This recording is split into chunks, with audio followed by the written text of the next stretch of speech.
Namaste and good evening to all of you. We continue with our series of satsangs. Many people already got a bit tired and they ask me, do you continue with Jesus? Do you continue with Jesus?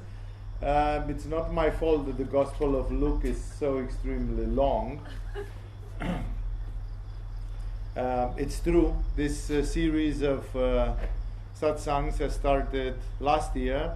We had an interruption of 3 months in the summer, and it still continues.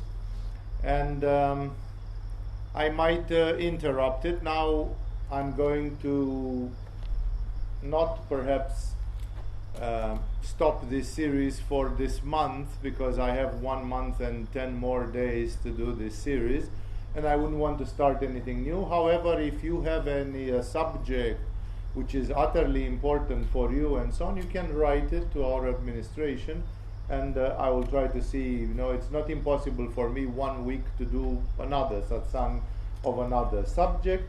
This is part of our great series, resumed for the 3rd time, of studying the words, actions, teachings contained in the life of Jesus, because this is very important from the standpoint of the yogis.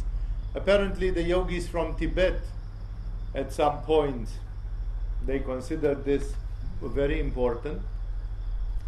Then there were political and other considerations which made that the Tibetans were very much afraid of the British Empire 150 years ago, and then they did not want the intervention of Christianity in Tibet, because they considered Christianity more like a sort of an instrument of the British Empire, that they send first the preachers, convert the population, and then they come with army and economical power and all that. So the Tibetans had a phase in their history when they were a bit reluctant to Christianity, but we are told that in history, in the old days, their yogis were happy about Jesus and his teachings.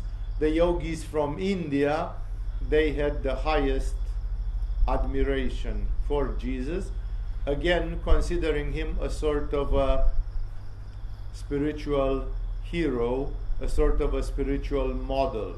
Like if you would be like Swami Shivananda or Shankaracharya or Abhinavagupta or whatever, and if you would push your activity to the maximum, like be the most that you can be, push it to the ultimate limit.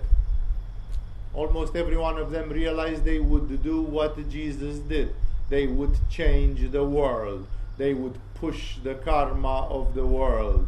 They would do something for the world. And therefore, each one of them said, well, we might eventually be like Jesus, because Jesus is like fully enlightened and he's a model and he's an avatar and all those things. So we have seen last time, for example, the incredible story, the story which even today is hard to fathom, where Jesus out of the blue, out of Akasha, he just materialized tons and tons of bread and fish and whatever else was there, so that he fed 5,000 people, but 5,000 people means 5,000 men, plus the afferent women and children. So we can easily say that he fed more than 10,000 people. If each one of them ate just 300 grams of food, which is not so much, then we are talking there about 3 tons of food or something like this. Tons of fish, bread, and it's inconceivable, because you see, everybody thinks that spirituality goes until it comes to food and such thing. When people get to Muladhara and the survival instinct kicks in, people say, yeah, but God won't feed you, or something like that. Like it's okay to believe in God as long as your physical survival is not involved in it. But in the moment when you have to talk about food, you say, well, now I run out of the monastery, I have to go somewhere to find some food, because the monastery has no food, it's bankrupt or something, you would never say God can take care of that. Because when we look at the spiritual history, very often that's where things stop. Like, okay, the divine consciousness has created a sort of karma, a model of existence on this planet. Like when Adam was chased out of paradise, the curse which God gave to him was, with the sweat of your brow shall you earn your daily life. Like everybody has to work. Those who don't have to work, they have somehow escaped that karma. They have somehow evaded that karma, and that's very, very rare. So when people come to this story of the food, as well as a few others, then usually there is doubt, because in religion, again, there was a story at a time when Swami Shivananda was bankrupt, and the sadhus simply went in the villages around Rishikesh begging for food, because they didn't want to put it on the shoulders of Shivananda, like Shivananda has to feed us. They didn't even have chapatis. They didn't even have rice. They had nothing. And then, so nobody we stay in the ashram and God will feed us. The same miracles had been produced in the Jewish history, but people forget it very quickly, right? Because the Jews lived in the area of Mount Sinai in the desert for 40 years without any farming or clear source of food. According to what we are being told and showed in some movies, they were eating the manna, which was depicted in the tradition, as a sort of white crystallized powder on the rocks in the desert, and people were scraping it with knives on the rocks, and they were eating that powder, and it was enough to maintain them alive for another 24 hours. Yes, it was not falafel and hummus. It was not delicious food. It was just a stupid powder which probably didn't excite your sense of taste too much, and it was not delicious food. It was like very austere. It was extreme austerity.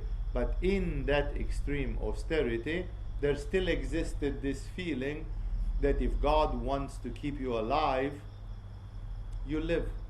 You live. Somehow a miracle is happening. Jesus is just resuming this miracle once more. He doesn't do it all the 3 years every day. Theoretically, there could have been that every day at 11 o'clock, Jesus would have said, food time, everybody, boom, another 3 tons of fish and bread or whatever. You don't even need to farm. Every day at 11 o'clock, come to Jesus. And Jesus, if he can materialize it today, and he did it about 2-3 times as we are seeing here, then he can do it every day. What's the problem of doing it again and again and again and again? No? That's why this sort of miraculous intervention is touching something very deep, because very often people say we could believe in God, we could do something spiritual, but we have to eat. We have to eat. Man is cursed to work for being able to eat. And in this situation, Jesus is actually breaking this most fundamental blockage, which gives to people this fear of tomorrow, this fear of not having food, and so on. In a similar way, this American woman called Peace Pilgrim, she did the same thing. She said, I'm not going to buy myself food, I'm not going to produce or anything. If people feed me, I will eat. If people don't feed me, I will fast, I will stay hungry. And she confessed that in 40 years, she was hungry only in the first day or 2, when people didn't know her. As soon as people heard that there is such a weird woman in their neighborhood, they started feeding her and giving her house. No? So she said, I completely surrendered, and I said I'll live like the birds of the sky. And then because people have compassion, I had food every single day of my life. I had a shelter, a roof over my head every single day of my life. So in this way, she tried exactly this thing. The same was done in a slightly different way by Francis of Assisi, who was obsessed with this saying of Jesus, who said, look at the birds of the sky, that God feeds them anyway. Look at the lilies in the fields, that God is making them dressed up more beautiful than King Solomon in his glory. And therefore, it's like, why do you bother about farming and weaving and doing things when God would feed you anyway? But this kind of surrender, which you see in the case of the breatharians, these people living with light and others, this kind of surrender, it's very difficult, very basic, and here Jesus has addressed it. And then after he collected carefully the leftovers, which is somewhat meaningful, we continue with a totally different episode. It says, once when Jesus was praying in private. So it can be 2 days later, 20 days later, we don't. It's another episode. Once when Jesus was praying in private. He was praying in private. So even Jesus was praying in private. You'd expect that if Jesus is the Son of God, and if Jesus is God, and he says this thing about himself, and if he is not just a crazy schizophrenic who got it all wrong, then what need does he have to pray? Like, for him the spiritual evolution is over. There is no spiritual practice at this level. Spiritual practice to get what? But it's not true, because the physical body, the etherical body, the chakras, they have to be infused with energy in some way. Especially the lower sub-levels, they have their limitations. And thus, even Jesus was doing some things in private. Not completely in private in this situation, because it says, and his disciples were with him. It is presented sometimes like this episode happened after Jesus sent the people in the villages in the winter, as it had just happened. Remember, we are just after that winter, and then in the spring the crowds came back to him. And Jesus said, now that you have been and interfering with people, who do people say I am? Either Jesus is on Svadhisthana and he cares about what people think about him, or probably being more of a Buddha, he doesn't give a rat's ass about what people think he is, if the people think he is nice or not. He couldn't care less about that. But actually that makes sense from the standpoint of his mission. He knows he has a mission, and then he is kind of probing, he's taking the temperature of the Jewish society of his time, saying, are they boiling or not yet? Did they reach boiling point or not yet? What's happening around here? And his ears and eyes are his disciples. So he's asking them simply, who do the crowds say I am? Like, he raised the dead, he fed 5,000 people, he healed lepers and blinds, and his disciples have been in the villages, and his disciples have been healing people, and so on. So it's like, there is a fuss. There is obviously a reputation. So he says, who do the crowd say I am? Again, he's not just svadhishthanistically curious to find out what people think about him. They replied, some say John the Baptist, others say Elijah, and still others that one of the prophets of long ago has come back to life. In the Bible, this is a modern translation, what I'm reading you here, the expression of this is very vague, which says, like, how could he be John the Baptist? John the Baptist had just died a few months ago. That King Herod had killed him. He was assassinated. He was beheaded. Like, if you are beheaded 6 months ago, a mature person cannot be John the Baptist unless God performed an incomprehensible miracle and put his head back and glued it with some super glue, and sent him back into the society. Like, that's a little bit dumb and extreme. Elijah was an old prophet. That's possible.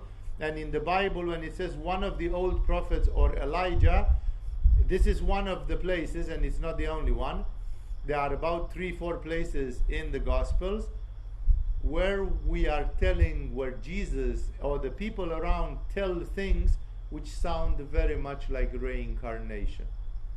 We know that in many of the Jewish esoteric traditions, like in the book of the Zohar and others, reincarnation is openly mentioned like a possibility, and therefore the idea was not completely alien or wild, that Elijah could have been reborn, and actually this Elijah reborn was Jesus or something like that. So people had the right to speculate. People are going around and saying, well, this guy is too big, he must be somebody famous. It's like, this is not just a small guy with a sort of oratorical sense. This is not just a convincing preacher, a man who raises the dead and calms the storms. It's something which is definitely out of the common.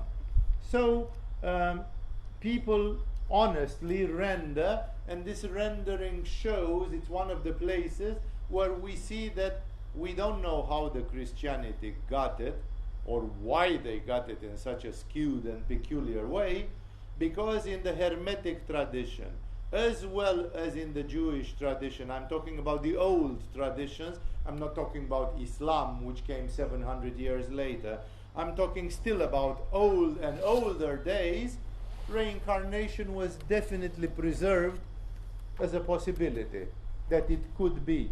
And the language is in such a way that people would say, people think you are Elijah reborn, or one of the prophets from the old days reborn. But what about you? He asked. Who do you say I am? Why Jesus does that? He wants in a certain way maybe to verify that they are blessed in some way because he chose them. He likes to push the envelope. He has all his life been a provocative kind of person who went there and made people. He even said it, when I came to the earth, people have to separate into black and white, who's with me and who is not with me. It's as simple as that, Like, he polarizes. Jesus is a highly polarizing person because he wants people to go to the left of the fence or to the right of the fence, but not in the middle. Nobody can stay in the middle pretending I'm a bit of this, but I'm a bit of that as well. And therefore, he's asking an impossible question, like, why? Because these people, his disciples, they had seen a few of the major things that had happened, miracles, paranormal things, major, like the recent multiplication of bread and food for more than 10,000 people, and stuff like that. And on the other hand, this is his dream team. He starts having the intuition that when he finishes, these people are going to be his continuation. So he's wondering, what do these people see?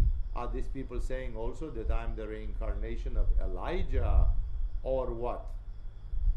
And then Peter, there is a sort of unofficial theory that the 12 apostles somehow, we don't know if Jesus ever computed it or if it's just a divine synchronicity, that the 12 apostles somehow represent not only the 12 tribes of Israel, but they represent also the 12 astrological signs of the zodiac.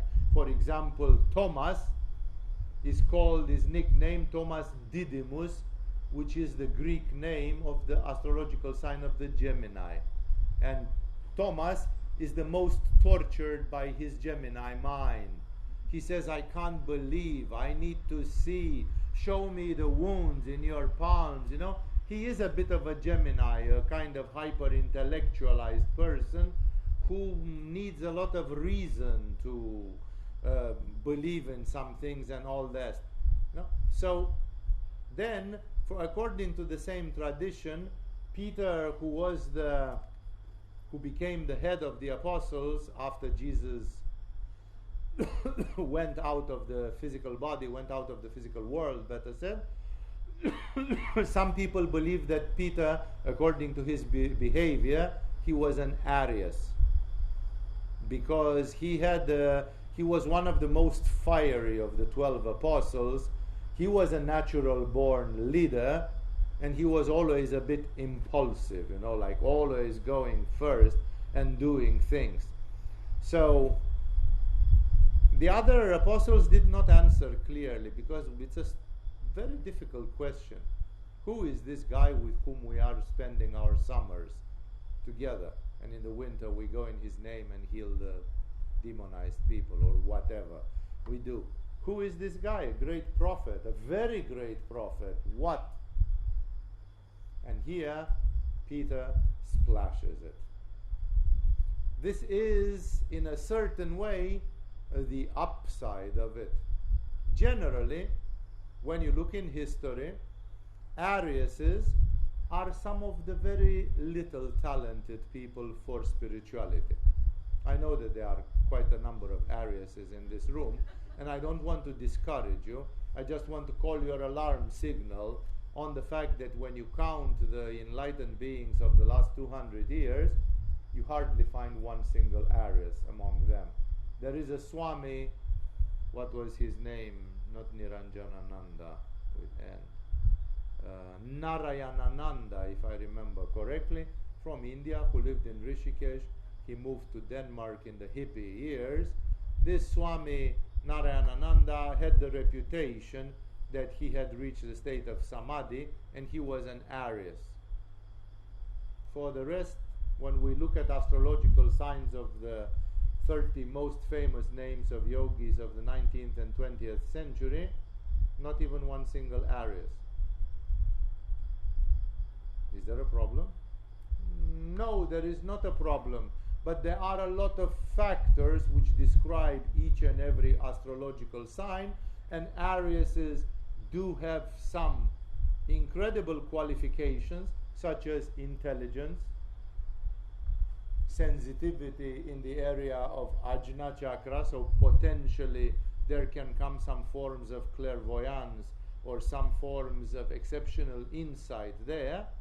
At the same time, the Arius is typically blocked on Anahata chakra, and the Arius has the biggest problem in being humble.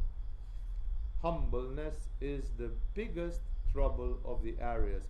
When you will see an Arius that is truly humble, not theatrically, oh yeah, I can be humble, sure, look at me, like for 25 minutes when you want to demonstrate it, but when shove comes to push or push comes to shove, no, then it's not. When you encounter Ariuses that are humble, you should raise your hands and say hallelujah, I've seen a little miracle. A humble Arius is almost a little miracle. So because of there are many other astrological things. It's the first sign of the zodiac and so on. There are challenges. The verb of the Arius in astrology is I am. And while I am in Kashmiri Shaivism, it means the highest thing. In the daily life, I am means me, me, me, me, me, me, me, me, me, me, me, me. Listen to me. I have something to say. I want to show off. I have to shine. I need some attention right now. It's like, that's not necessarily the best thing. But you see, here Peter is, if he's an Arius indeed, he ransoms the whole Arius population of the world. Because there is the other thing. There is the boldness of the spirit. Like the mind can go where nobody has gone before, like in Star Trek Manifesto, you know. The mind goes, there is this, like, I'm not afraid. I'm not afraid to set my mind free I'm not afraid to think some things which are truly great. And the truth is that a mind which is limited is a mind without the divine. The divine mind is a mind which has infinite creativity and no limits. So while the Aryas may be challenged, and I'm telling you from experience as a spiritual teacher, I've seldom seen Aryases who have gone far perseveringly, and usually they most got challenged by something, provoked by something. Most of you don't know the pupils that we had in this school just 2 years ago. If you'd know the pupils in this school 2 years ago, you'd immediately know the 2-3 proeminent Aryases in this school. As soon as the troubles hit 1 year ago, the Aryases were, somehow they lost it. They lost their faith. It was not for them. There was something didn't work for them. They were among the first people to become very bitter and very, like, I was not perfect enough. I was not living up to their expectations. Agama was not miraculous or magical enough as they expected. Something was there, and the idealistic Aryases lost their patience, and now they are probably somewhere in greener pastures, somewhere else on this planet. So, again, each and every astrological sign has its ups and downs. Here I mention Aries because of Peter, and because Peter here shows one of the qualities which for sure Jesus loved about him. That Peter may have been a difficult person. Different movies present Peter as a difficult person. But on the other hand, just to show how far that goes, when Peter was caught by Nero or whoever, by the emperor of Rome, to be punished, Peter did something incomprehensible. He was ashamed that he had betrayed Jesus in the time of Jesus, because at some time he was very weak and very scared, and then he pushed the envelope as nobody dared to do it, out of his feeling of repentance and out of his Arius thing. The Romans were preparing to crucify him, and he said, "Are you kidding me? Do you want to do me the honor to kill me like Jesus?" He said, "I'm a worm compared with Jesus. I don't deserve to die of the same death of Jesus. You have to find something else." And the Romans took the challenge, like the soldiers were barbaric enough to mock some Jewish idiot who wanted a death worse than crucifixion. And they crucified him upside down. They put him upside down, like the agonizing death was much worse. Death on the cross was bad enough. But Peter was crucified upside down. That's an Arius. That's the Arius spirit. Like he simply said, "Bring it on." He simply pushed it, like he indeed was 110%. His fire was, some people say, couldn't have Peter have been a Leo as well, because Leos are pretty much like this sometimes as well. He could. I'm not saying no. But look at this episode here. And then he says, "What about you?" Nobody answers, but Peter does. Because he is a Leo, and Arius, something bold anyway. And Peter says, "I don't know what other people say, but I say that you are the Messiah of God." In the Jewish religion, in the Jewish culture, this is huge. Because the Jewish religion, in its popular tenets, it awaits for the Messiah. Here we have a huge moot point which can damage, which can disturb any people who try to make religious peace, for example, between Jews and Christians. If Peter was a megalomaniac idiot and Jesus was not the Messiah, which actually he was. So we have a big problem there, like he acknowledged later, lower there. Then we have a huge problem on the side of the Christianity, because Jesus was praised by some fools as being the Messiah, but he was not.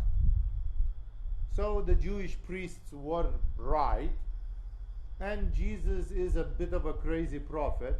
Okay, he had some good parts, he did some nice things, but he was also a bit too much. He thought he was the Messiah or something.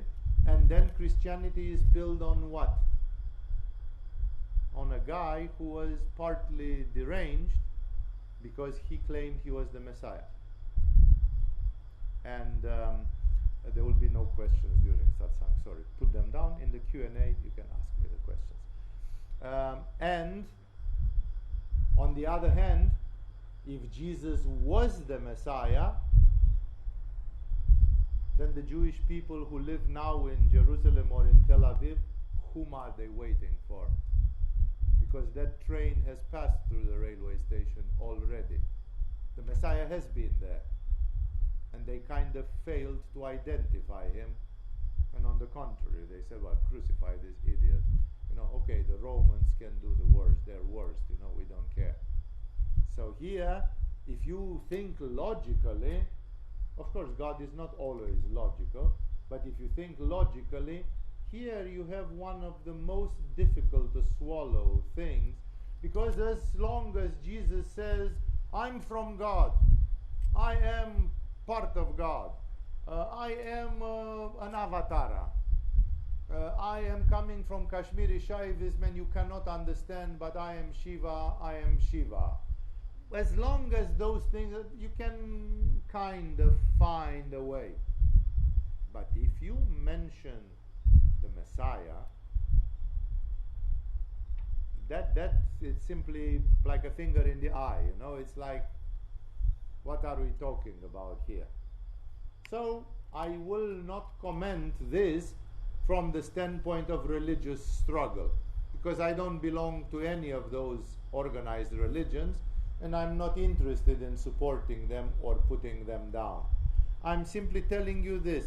Peter, in an act of madness, like he was probably in his full enthusiasm, he says, I say you are the Messiah. Like, we've never seen or heard anything even comparable with you. Even what Moses did with doing this and that is a child's play compared to what you do on a daily basis, Like, what the heck is this? You must be bigger than Moses. You must be divine nature. Jesus strictly warned them not to tell this to anyone. In another gospel, he says something much more clearly, not in this one. And he looks at Peter, and he says, how the heck did that come out of your mouth?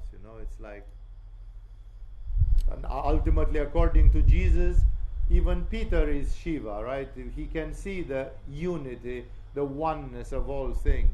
And to say here is a human being who has the divine consciousness somewhere, and this human being has said the Big Bang suddenly, splashed it, and it will be recorded in the history books. It will be recorded that Peter said this. And that's when he told to Peter, you are something very special, like angry as you are, fiery as you are. Apparently Peter was older than Jesus in age, so he was a bit of a grumpy old man, this Peter. This Peter, who was a difficult character and so on, Jesus is kind of, how did such a pearl pop out from your lips? It's like, how did you see it, And then in awe, Jesus says, Peter, truly I tell you, flesh and blood could not have shown you this. Like the intelligence which is born of flesh and blood. The brain is a computer, and the computer could not have told you such a crazy thing. He says this is something which comes from beyond. beyond. And he says, it is only my Father in heaven who could have shown you. Like you have said something which people would be afraid even to think. And you said it with loud voice. And he said, this is not coming from your brain. It's not coming from your memory in previous lives. It's not coming from anything linear in this universe. It's something which is from the top, from outside, from the infinite consciousness. Only from there could such a thing come. So he tells to Peter, you have seen right, and I still don't understand how could you have the intuition to see this thing. Like until then, and of course after that, for many people, the existence of Jesus was a miracle, was a mystery for many people. Like, who's this guy? Who is this weird guy? No? And suddenly Peter says, he speaks like under hypnosis. He speaks like in a trance. And he says, you are the Son of God. You are God. Jesus says, my goodness. This was a test, and I got my full hands out of this test. Because something came up, and this something is like... And he says, to you all, I tell you that Peter is right. Peter was right. Peter talked right. Here in the Gospel of Luke, he just simply says, Jesus strictly warned them not to tell this to anyone. Like, there was no time. There was this, you can say, but, what do you, just because you do hocus pocus and raise people from the grave, does this prove, it's just a huge paranormal ability or something like this. What does this prove? So Jesus allowed people to talk about this only after his own resurrection. After his resurrection, he said, now you can go and make disciples in the whole world, because he had passed, before he had passed his own test, it was like, we don't talk about it because there is no argument. This is madness. Plus that it would have produced the religious turmoil which it did produce in Israel at that time. It would have produced it much faster. It would have accelerated the riot which was happening around Jesus. So he strictly warned them not to tell, like what you heard from Peter may be the truth, but zip it, don't talk about it because the time is not there. And he said, the Son of Man, Jesus calls himself sometimes the Son of Man. The Son of Man is a sort of a metaphorical thing where he is the man, the archetypal man. He is the epitome of mankind because he is God and man, and this is tracing exactly this union which exists between God and man through one like Jesus. You can say, what about Shankaracharya? Shankaracharya said, I am Brahman. Yes, he is one of those who holds this union. What about Abhinavagupta? Because he said, I am Shiva and so on. Yes, also he. There are a very few rare number of spirits who have been with one foot in one camp and with the other foot in the other camp, both divine and human at the same time, and those are the people who keep the humanity connected to its source. And he said the Son of Man, he himself, as archetype of humanity, must suffer many things and be rejected by the elders, chief priests, and teachers of the law, and he must be killed and on the third day be raised to life. It's one of the most sad stories, ultimately, what results from this when he saw it himself and he knew it was going to happen. It's a typical story of Kali Yuga.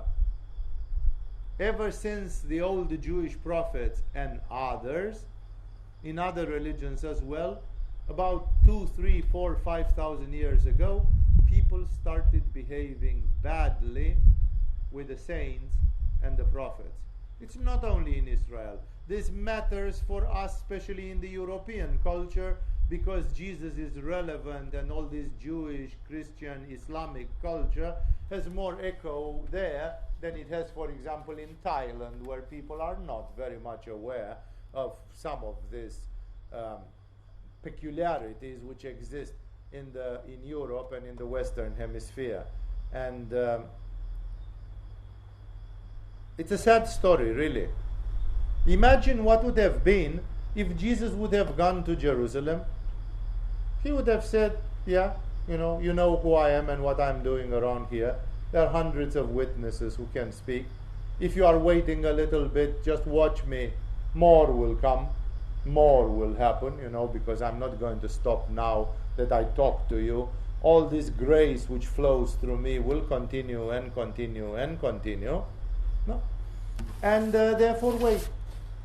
And if you would be a Jewish priest, as from those days, as kosher and as strict as you would be, you would see in front of you somebody who seems to manifest divine things, somebody who speaks morally, ethically, lovingly, spiritually, somebody who does not speak badly about the prophets in time, like Elijah or Moses. He is not dismissing them.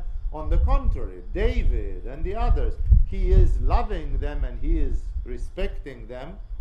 He seems to be from a flow with them. And now he comes and says, I came to bring you updates from God. It's like it's hooray. God is with us. He just sent somebody to update us, to keep us fresh, to bring us more faith, to show us some divine works. Fantastic. Like I, as a priest, I will say this Jesus is coming and going, and after he comes and goes, our religion will be so much stronger, because this man has increased the faith of people. And what does it cost us to just politely and respectfully listen to him? And if he says love one another, we can all say we will try. We'll try our best. We are sinners. We are imperfect human beings. It's sometimes very difficult to love somebody who is mean to you. But if Jesus brings this and he says it's from God, I can at least try. No?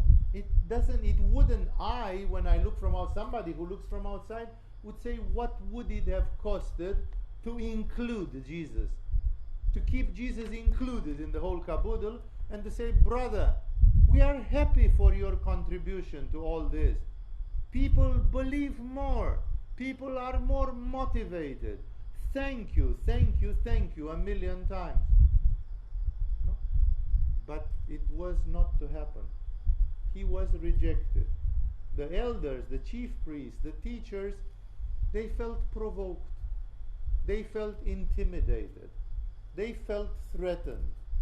They felt maybe that they were losing some privileges or something. Either they were not open enough mentally, or they were not open enough in their ego. One of the saddest stories came, that this man came in the middle of his own nation, speaking in their language, being one of them, and he was rejected like, nah, we don't, this guy, and not only rejected badly, rejected so badly that he was taken to the Roman authorities to be murdered, to be crucified. No? It's a very sad story in the end. It's a very sad story. No? I remember I was seeing, to a much different level, I was seeing a year ago or something, this Rajneesh movie. They made this documentary about Osho Rajneesh and his experience in America. I think Wild West or whatever they called it. No, about it. After I have seen it, like I'm familiar with the tantric environment, and I was young at the time of Osho when these things happened. I was part of it. I was not part of Osho's community, but I was witnessing the whole story.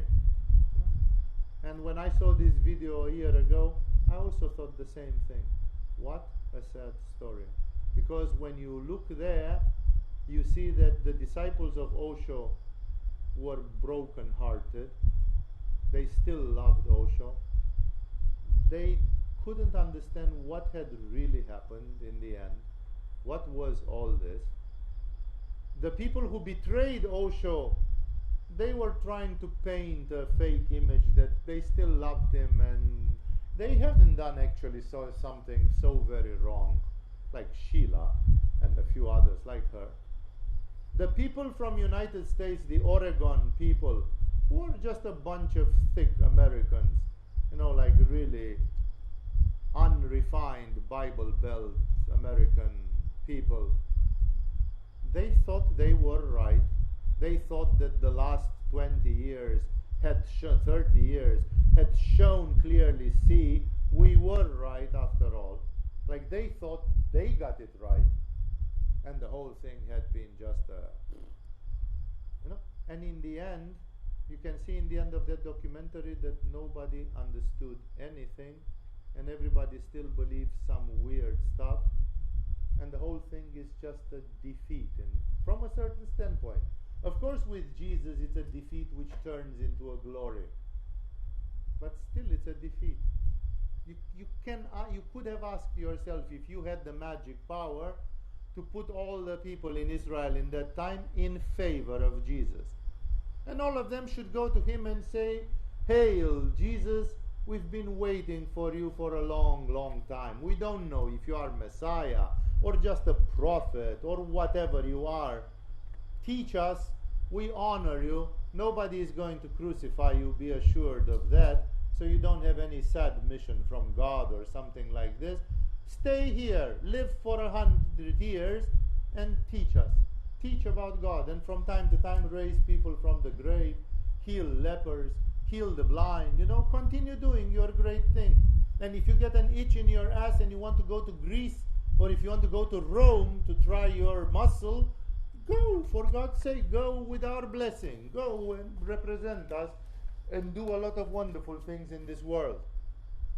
How would the history of the world have looked in such a situation, Kali Yuga, unfortunately, is made of a lot of misunderstandings and sad stories, a lot of ego, a lot of unnecessary conflicts, a lot of betrayal, a lot of ego, a lot of these things.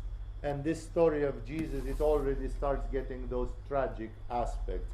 Jesus, knowing that things will go this way, he says, the people who should confirm me, they will not confirm me, they will reject me. And he even says, I will be killed and I will come back after 3 days. This lucidity is amazing. This shows indeed the clairvoyance of it, because at this point, Jesus also won the wave. He was like a surfer that caught the biggest wave in the world. He was surfing so good. He had raised the dead. He had sent his students. The whole of the countryside was with him. People knew that he could cast out demons and do things, Like his reputation was marvelous. And still, he announces things will turn bitter. Of course, Israel in those days, it was not itself, because it was under the yoke of the Roman Empire.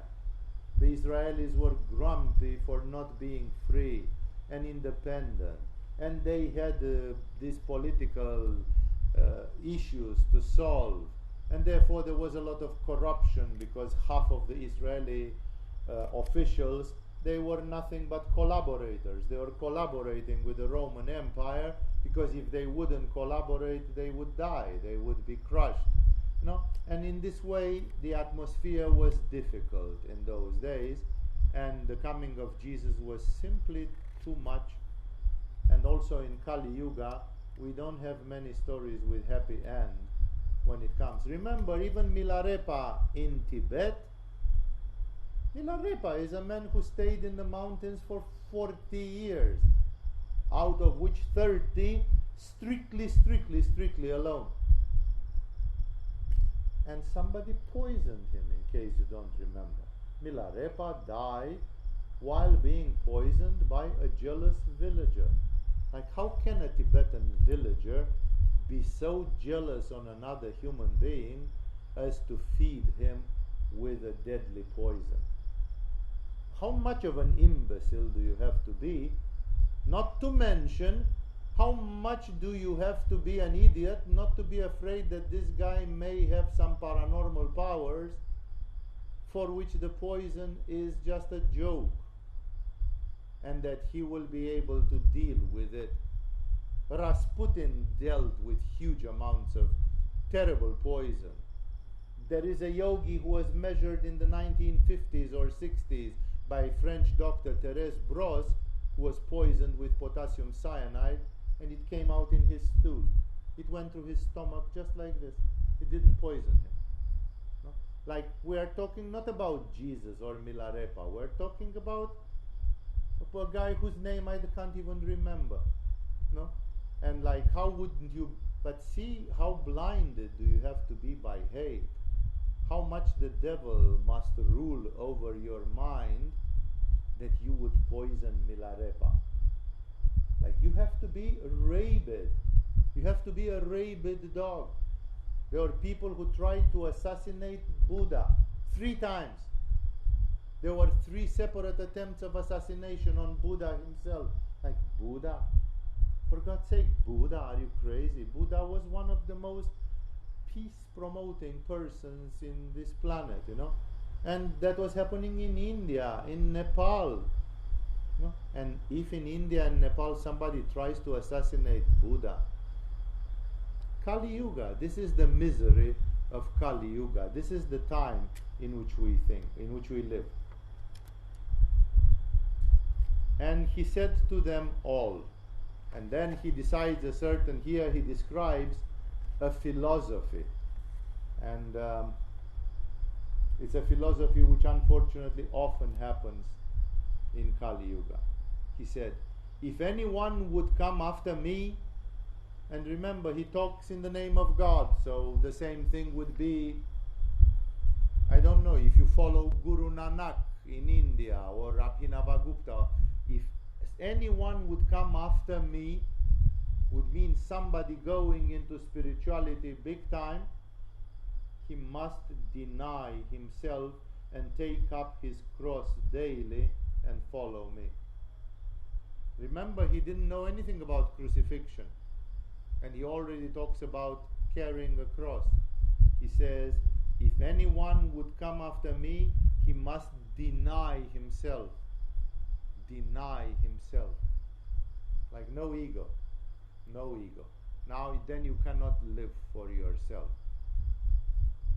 You must surrender to God and take up his cross daily and follow me. It's frightening, you know, that puts you in another, like, you know, who wants to do spirituality? You come to yoga. We have Padahastasana, we have Prana Uchara, we have wonderful things in yoga. And then Guruji Vivekananda Ji came and said, if you really want to go deep in this, you have to deny yourselves, take your cross and walk every day. Oops, let me consider once more if I want to put my life into yoga. You know, because as long as it was not about sacrifice, yoga is cool. But if the price of yoga is that you have to be persecuted for it, then who would want to do it? We had pupils in the school who last year, when they saw what happened, they said, we cannot live our lives like that. I told them, there is no other way. They said, that's just your samsara. You believe in that samsara, it's your model. That's why I believe in it, because it doesn't come from me. It's a planetary archetypal model. Could you do it in another way? Perhaps. But I have seen a lot of this stuff applied in the 20th century and in the 21st century. So for me, it's almost like a self-fulfilling prophecy. People say, Swamiji, it happens to you because you just happen to have adopted this way of thinking, and it's a self-fulfilling prophecy. Maybe. That's why I'm speaking so openly about it in front of you, because I want you to have your freedom of spirit. Show me. In 20 years, show me your samsara. Show me how it goes with your model of thinking, that maybe you can stay out of this model. And for you say, Swamiji, it never happened for me that ever I had to walk on a thorny path like this. I will respect you very much. It means I, for one, maybe I'm just hypnotized by some archetypes, by some paradigms of the human mind, and maybe unwittingly or without realizing it, I made a subconscious choice to walk in the footsteps of one like Jesus. I cannot say that I'm sorry, but it can mean that there are other paradigms, and I'm very curious to see those paradigms, at least as witnessing them on the face of this earth. For whosoever, and again, Jesus doesn't say it's my view of the universe. He presents these things as cosmic laws. And I keep such an open mind that I'm saying that maybe even the cosmic laws announced by Jesus, they represent just a slice of the reality. And you, my dear friends, you have another slice of reality. Maybe. I'm very open-minded to see that. Until further notice, Jesus not only says that if you want to come with me, you have to deny yourself, which is like a very tough thing to say, but it says, for whoever wants to save his life will lose it. Most of the people that I met in my life, they constantly were trying to save their lives. Save their job, save their money, save their status quo, save the circumstances, save a lot of things. And when I look now, after having witnessed these people for 50 years or more, I see that for most of them it was just a dream. Just a dream and nothing more. Like, maybe I'm hypnotized by Jesus. And again, I'm both happy and open about it. But on the other hand, I can say that what Jesus says here has a very philosophical truth in it. Whoever wants to save his life will lose it, because who wants to save his life doesn't say that I am God, I am Shiva, I am eternity. This life doesn't mean anything. I'm just one of those horses of water running, like one is dying, another one is taking over. It's a never ending. I'm going to be reborn again, maybe in 300 years, and then again I'm going to be a horse of God and running in the rat race and so on. Nothing is lost ever. Who loses his life? Nobody loses anything. It's only a very egoistic evaluation. Oh, I lost my life, I lost my life. I tried to do this. I took care of you for 30 years and now I think I lost my life by taking care of you. You know, like this is egoism. This is the typical mark of ego. That I want to save my life. All the egoistic people say, I don't want to be like my mother. My mother was a stupid loser. I want to live my life in a different way. But it's just ego, ego, ego, ego, ego, me, me, me, me. Time and again. No, it's all about me. And so on. Whoever wants to save his life, why save your life? Give it to God. And you are going to have another one, and another one, and another one, until you become like Shiva, and then you have all of them. You become the universal life. So where is the problem? You know, like you don't have to save any life. It just comes and goes. You know? And I'm not talking about the primary conservation instinct. I'm talking about people who take decisions by which they want to defend something in their lives, which is not really worth defending. And Jesus says whoever wants to save his life will lose it. In the end, you are going to find yourself being 85 years old. You have conserved your things, you've defended your territory. You are 85 years old, about to die. That's going to happen anyway. No, if it doesn't happen at 65, it happens at 85, but it happens anyway. And you are empty. And you lost everything. And you haven't done pretty much anything. So then you are going to say, I lost my life. I wanted to save it. And because I wanted to save it, I lost it. This is this feeling, like, give it. Don't try to save it. Give it, but not foolishly. Not absurdly. Give it to God. Give it with a meaning. Give it for something which makes sense. But whoever loses his life for me will save it. For me doesn't necessarily mean for me, Jesus, here now. Because people did not die during his life. He was the first one to give his life. But he simply means for me, like for a principle, for this principle of God, of divine consciousness. Give your life for it. Give your life for it means that every morning you wake up at 7 o'clock and you stay in the registration office of Agama until you become 84 years old. And people say, what have I done with my life? I have given it. I have lost it for God. I have burned myself like a candle. Any karma yoga, any self-sacrifice, like a daily cross. Take a daily cross and do it. That's the way to save it. The way to save it is to give it without having the feeling, yeah, but I haven't seen Angkor Wat. Yeah, do it without seeing Angkor Wat. Give that to God. Say, God, for you, I'm going to give up seeing Angkor Wat. I'm going to give up seeing Taj Mahal. I'm going to give up doing this. I'm going to give up doing that. I'm just going to give you my life. I'm going to lose it. It appears like you lose it. Believe me, this is one of the tests which people get at the midlife crisis. You don't know. Most of you don't know it. Some of you are close to it and about to go into it. In the midlife crisis, that's one of the main things which happens. People are questioning, what have I done with my life?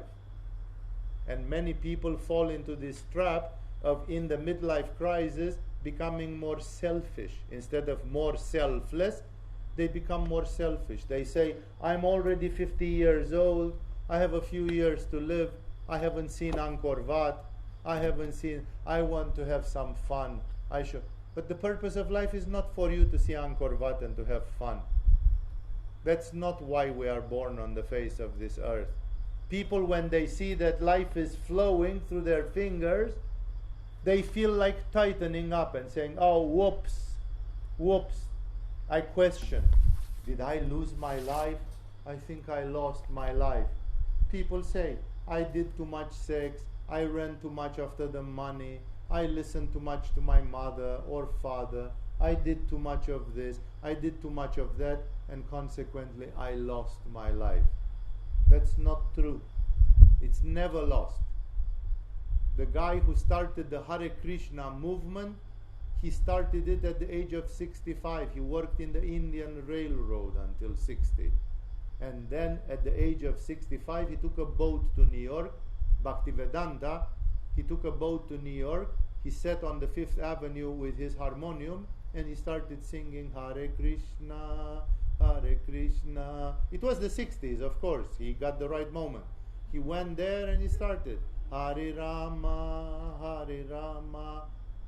Hare Krishna became a multi-billion-dollar organization without teaching headstand and pranayama and the petals of Anahata Chakra and like none of the big things, just to sing to Krishna some devotional things as half of India does anyway.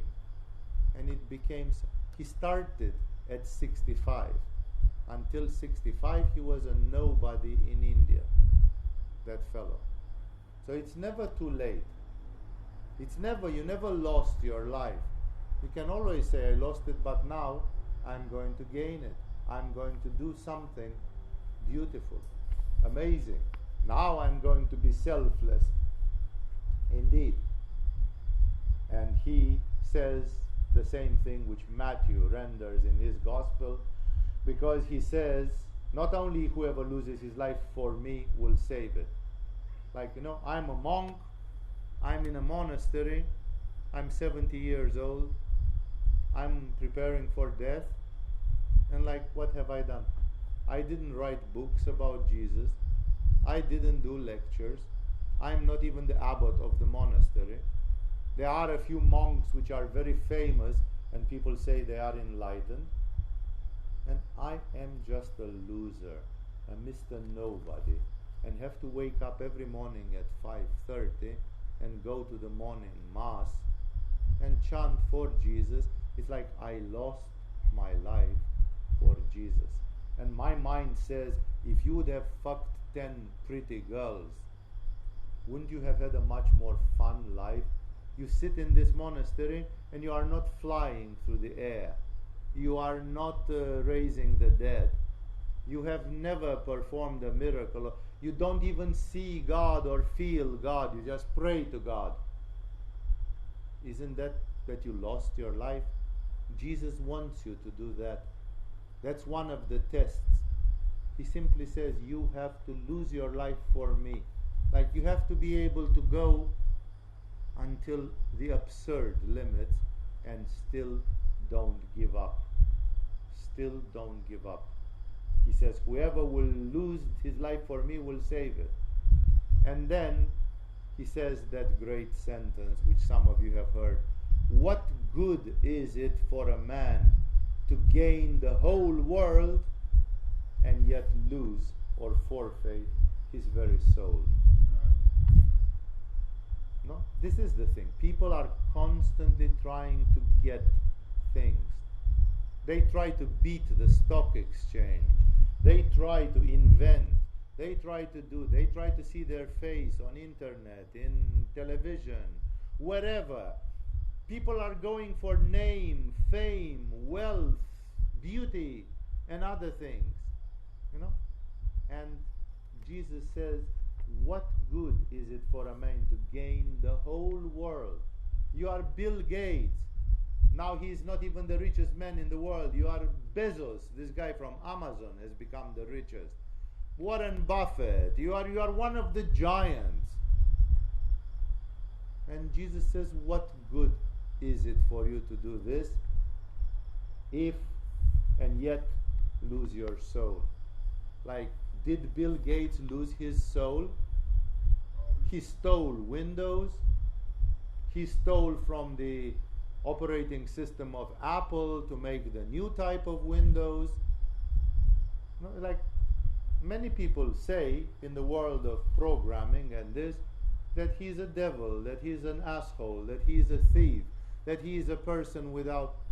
I don't know, and I honestly don't care, because I'm not the judge of Bill Gates. But the question is, people are just like that. For most people, Bill Gates is the American dream, that you were Mr. Nobody and you became a personality in so many ways and so wealthy and so this. And Jesus says, what if you do this? Jesus is against the American dream. He talks exactly the opposite. He says, what use is if you gain the whole world and in the end you discover you lost along the way your soul? No? It's like, you've got nothing. You said you are going to save your life and you actually lost it. This is one of the things which impressed me from the beginning of my spiritual life. That spiritual people, and Jesus is a very typical one of them, they are topsy-turvy, they are upside down. What everybody else wants, they despise.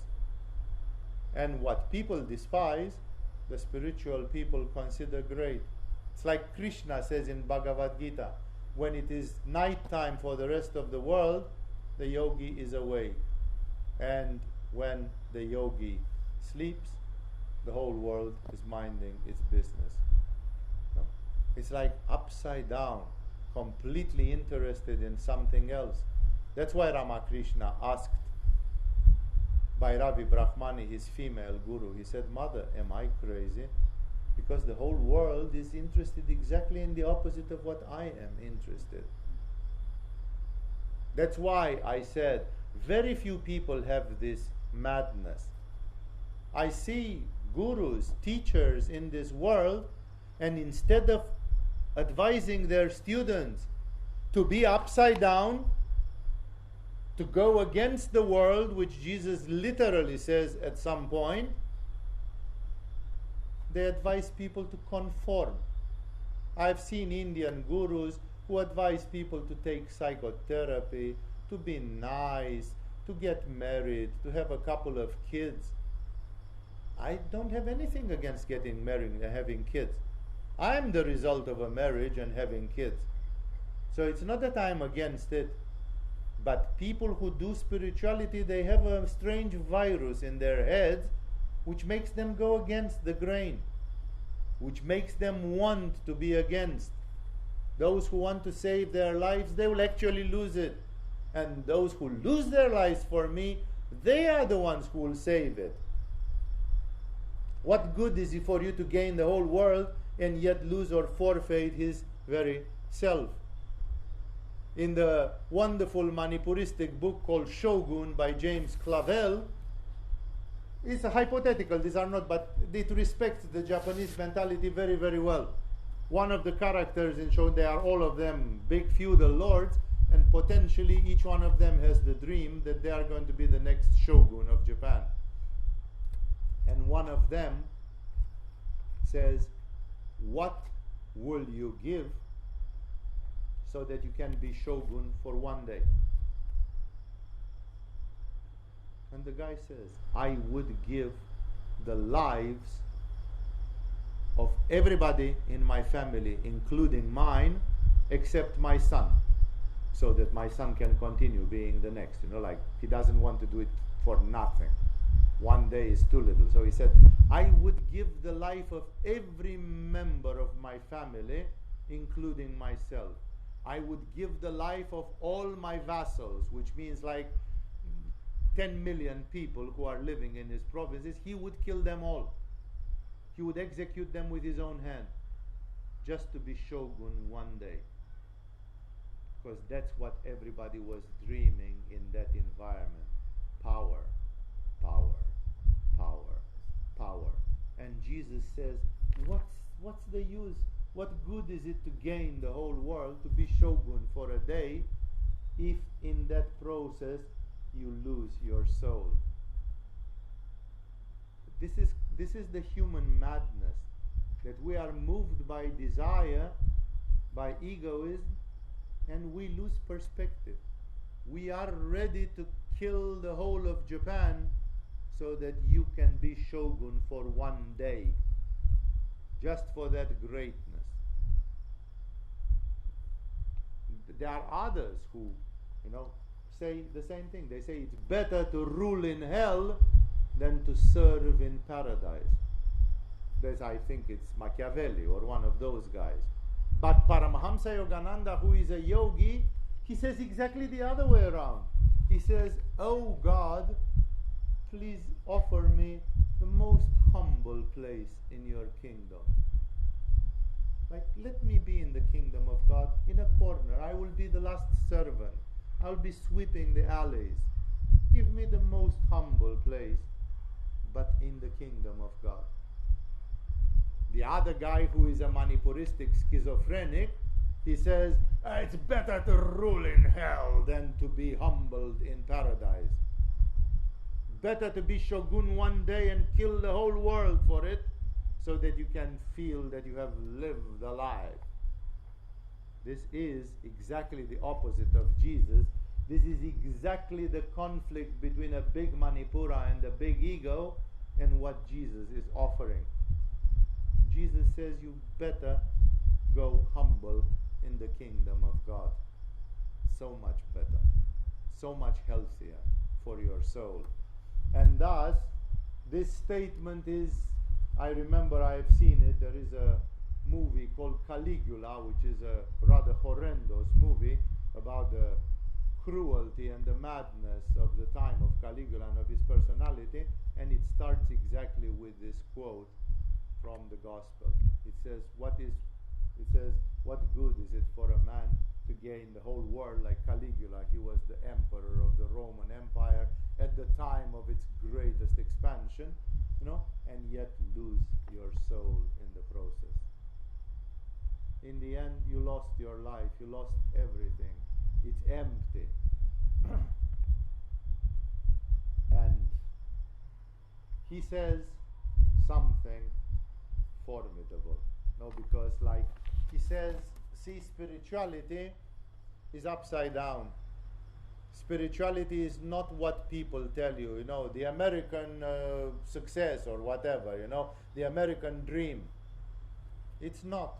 That's why the Arabs and others, they say that America is the great Satan, because it pollutes people's minds with ambitions which are materialistic. And it says, George Washington was great. No, he was an asshole. Bill Gates is great. No, he is an asshole also. They are all of them people who go to hell. They are all of them people who lost their soul in the process. And they are preached like they are great. This is Maya. This is a lie in the eyes of people. There is a Polish thinker, Stanislaw Jerzy Lem, and I probably don't pronounce his name right, but Stanislaw Lem is having aphorisms, a book of aphorisms, and one of them is absolutely astonishing. It says, in hell, the devil is the good guy. Because that's his kingdom. You cannot go to hell and say, you suck, Satan. Because you are going to boil twice as bad as everybody else as punishment for raising your voice against the boss there. So in hell, everybody says, hail Satan, you are the boss. And therefore, it's the same in Kali Yuga. In Kali Yuga, a lot of wrong people are hailed as being heroes and benefactors and other things like that. And Jesus, 2,000 years ago, calls the attention on this, that humanity is living in some very absurd goals. And when he says this, he realizes, I am standing alone against the whole society. Everybody wants to save their lives, and I'm saying you are actually losing it without realizing. And who will come and follow me? A handful of idiots, a handful of crazy people. When Jesus got arrested, even those handful of people, they ran away. They ran away like dogs that were beaten. They couldn't take the pressure. They couldn't take the... So, and that's why he says something very big, like he realizes, as we all realize in spirituality, that we are preaching something which is a sort of Robin Hood thing, like we are against the whole world. We want something else. We preach something else. We point fingers and we say the world is wrong. Then why are we wondering that journalists write shit about Agama? Because if we are against them anyway, and of course they dislike us. For a journalist from The Guardian or something like this, Agama is just a crazy sect. It's a cult. And we have sex and we have this, like, oh my God, it's not, they would hate it. It's normal that it's scary and absurd, because we tell them, you think you are a big journalist and you are bragging that you have a column in a newspaper, and because you have a column in a newspaper you think you are the big shit. And we tell you what Jesus said about this. you lost your life. Tough luck. You're an idiot. You know? They don't feel good to hear this, right? They worked hard. They sold their soul. No? People say that this is absurd. But if you read about Bob Dylan, for example, Bob Dylan, it is recorded on YouTube. There are recordings with him where he says openly, to become successful in the Hollywood and in the music industry, I literally sold my soul to the devil. Bob Dylan acknowledges it. And he says everybody in Hollywood does the same. If you don't sell your soul to the devil, you don't become famous here. No, and he says, don't think I'm joking. He says, I'm literally meaning it, and so on. It's up to you to find out what do those people do and all that. No? And then Jesus is taking he's taking the flame high. He is the torch bearer of this. And he says, if anyone is ashamed of me and my words, like, would you be going to the reunion of your class? People have been your classmates in high school, and say, meanwhile, I have been to a school in Thailand and I discovered Jesus and yoga, and I'm telling you, I'm not ashamed of the words of Jesus. Everybody would say, you are nuts. You are part of a cult and you have been brainwashed. And thus, Jesus says, if anyone is ashamed of me and my words, and believe me, many people would be. Maybe I haven't sometimes spoken up because I said, if I come up now with Jesus, I'm going to splash my snot over everybody in this room. It's like, it's going to spoil everything. So I better shut up and practice some diplomacy. But see, Jesus is not diplomatic at all. That's why he went on a cross. He kind of avoided the diplomacy. And Peter, he said, why don't you crucify me upside down? Just for me to show you how much I am against you and your shit. It's like your world and your crucifixions and this. Of course it's going to hurt. And it's going to kill me. And I'm still despising it. And I'm still spitting on it. It's like, you don't mean anything. No, it doesn't mean that Peter said, oh, I've been punished so badly. I think I've been a very bad boy. No. Peter said, I've been the salt of the earth, and these people are the spawns of devil, and therefore it was normal that they should treat me like shit. I would have been worried if they didn't treat me like shit, because then things would have been suspicious. No?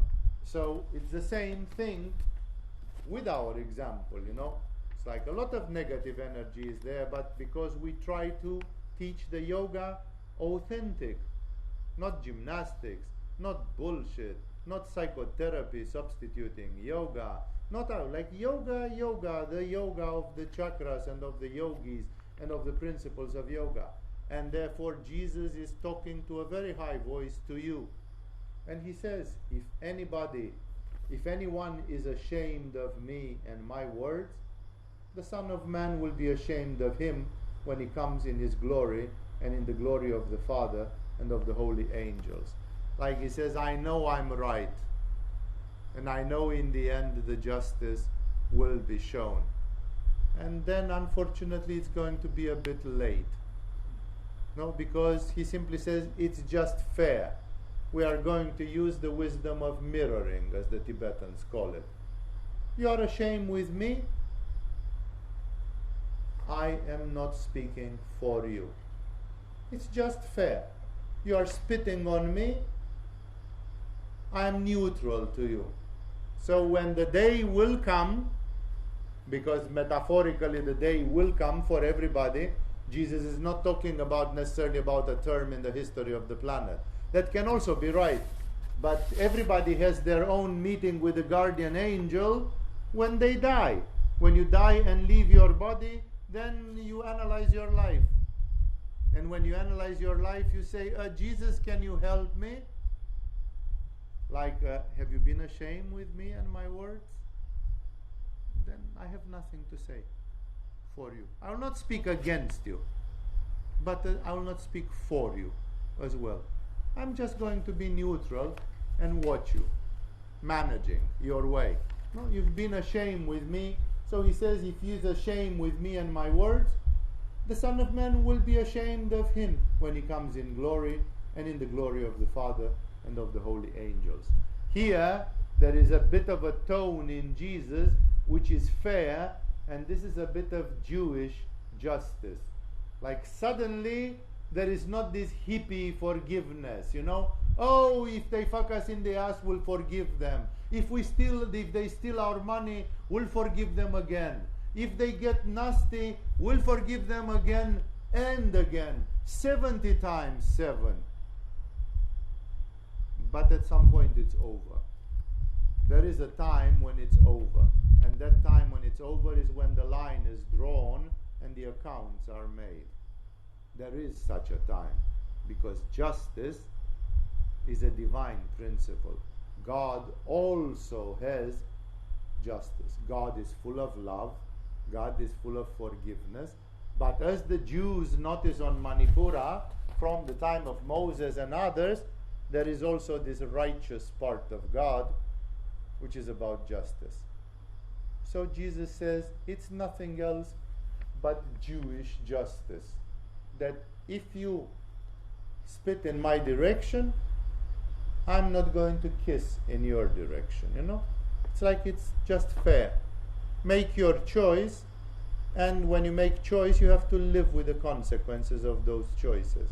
Ultimately, if you missed Jesus and have been ashamed with him, and then you discover you go to hell, it's a great lesson, because probably the next time you won't be ashamed with Jesus anymore, because your subconscious mind will say, my God, can you remember how badly I fucked up last time when I somehow stayed away and kind of this, and then what a fiasco that was.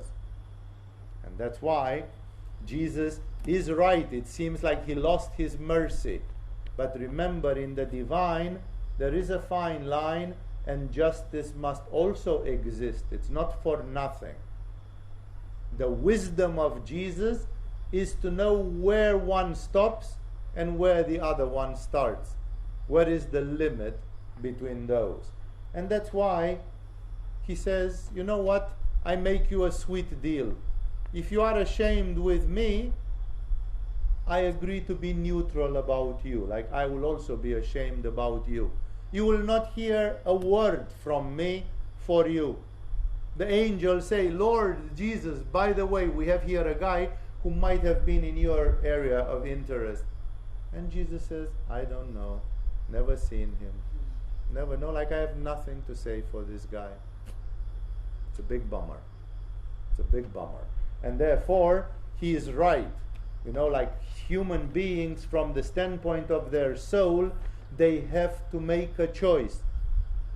Even I, in Agama, I'm incomparably a grain of dust small compared to Jesus in terms of value and all these things. I don't walk on water. I'm nobody. And even I feel in Agama. You want to be in Agama, declare your loyalty to Agama. You don't want to be in Agama, farewell, go and be happy and have a good life and live your life. It's as simple as that. I don't want anything but this. You want, you are ashamed with Agama, you are ashamed with me, fine. I won't see you again for 1,000,000 years. In 1,000,000 years, we're going to talk again about what the consequences of these have been.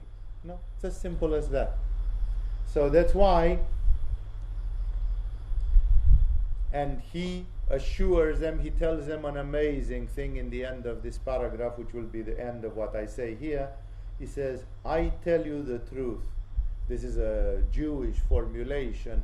Indeed, truly, truly, truly, I tell you. Like sometimes prophets from the old Israel, they felt like emphasizing, like now there comes something really big, and this is the truth. Truth, I tell you, Like, then before you are not, you are lying. Was that a jest? No, I was talking the truth before as well. But now comes a strong one, and I want you to, this is not a drill. This is not a joke. truly, I tell you the truth. Some who are standing here, so some who are standing there in front of him, will not taste death before they see the kingdom of God. He basically tells them clearly, some of the people who are now in this audience are going to reach the state of enlightenment before the death of their physical body. He puts it the other way around. He says, truly, I promise you, I can see it. This is like, take it to the bank. Some who are standing here will not taste death before they see. They will taste death, but not before they see the kingdom of God. So he implicitly promised, like, I'm not talking bullshit. This is the truth of God. Those who will have the power to stay with it, aligned with it, will see if I'm a liar or not. They will taste the kingdom of God in this life, in this body. No, it's not just vague promises. This is the kind, you see, in this one as well, Jesus develops this thing which I tell you, I had spiritual teachers in my life from different directions. Some of them were great spiritual teachers. Some of them were interesting spiritual teachers, strong, good. And from all of them I have seen this. Each and every one of them in their soul was a Robin Hood. None of them was a conformist. None of them wanted to play political correct games. None of them, they all had a great contempt, exactly as you read in the books. There was the first Christian ascetic who was living south of Cairo in the desert of Egypt. He was called Athanasius. And Athanasius was living an incredible life of austerity. For example, he had dug his own grave in the desert, and he was living in that hole. And people said, what are you doing there? And what's that, a grave? Yes, my grave. Like, why are you staying in your grave? Like, you have a life to live until you die. And he said, the only sure thing is death, which is coming 100%. So I'm prepared. I prepared already. I'm waiting for it, And then somebody, after years, people, he was so controversial, people said, you can't, he's crazy and all that. And somebody came and told him, Athanasius, the whole world is against you. Like people think you are crazy, you are abnormal, you are, the whole world is against you. And Athanasius said, go back to the city and tell them that I am also against them. I against the world, The world is fucked up and I think something different. Athanasius was not alone, maybe then, physically speaking, but there is a number of people on the face of this earth who are exactly like this. Like, they get to the conclusion eventually that if you want to save your life, you will lose it. And only when you lose it for the right cause, then you are going to save it. And this, and continuing with all the other things which I said there. That's why here Jesus shows himself to be this counter-strike type. He's against. He says the world is in Kali Yuga, it's profoundly wrong. I and a few people, we have this mystical madness. We see the things as they should be. And unfortunately, we know that the world will not like us. The world does like them, right? In Europe, there are millions, hundreds of millions of people who pretend they are Christian. And if you tell something bad about Jesus or something, they would hang you. They would, they would get angry, like they pretend that they care about it. But they care, but they never cross a certain line. They are still, all of them, bourgeois, conformistic. They want to gain the world. Most of them, they don't care a bit if they lie or cheat or whatever they do, and if they lose their soul. They are ready to sell their own mother down the drain. They could not care. They would swear false oaths. They would do whatever, but of course, in a certain way, they say, we love Jesus. It's funny. because the world, in an archetypal, deep way, knows that Jesus is right. You cannot not be impressed with Jesus when Jesus is so cutting edge. But at the same time, many people say, yeah, I like him, but I cannot be like him. It's like he's God, we are just sinners. People defend themselves by saying, we are just sinners, what can we do? Nah. And then they don't go there. But their spirit is fascinated with Jesus, precisely because Jesus has this extreme measure of things. I think it is enough for tonight.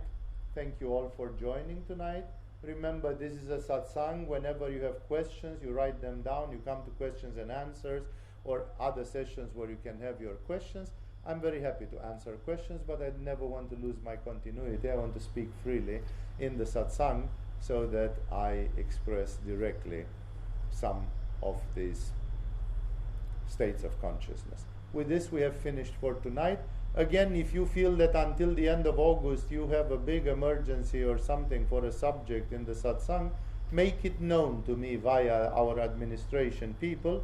And as I told them, it's not impossible for me to interrupt Luke for a week or 2 or 3 and speak about something else, especially if it's very pertinent and if it belongs now and if it's a topic that people need to hear about.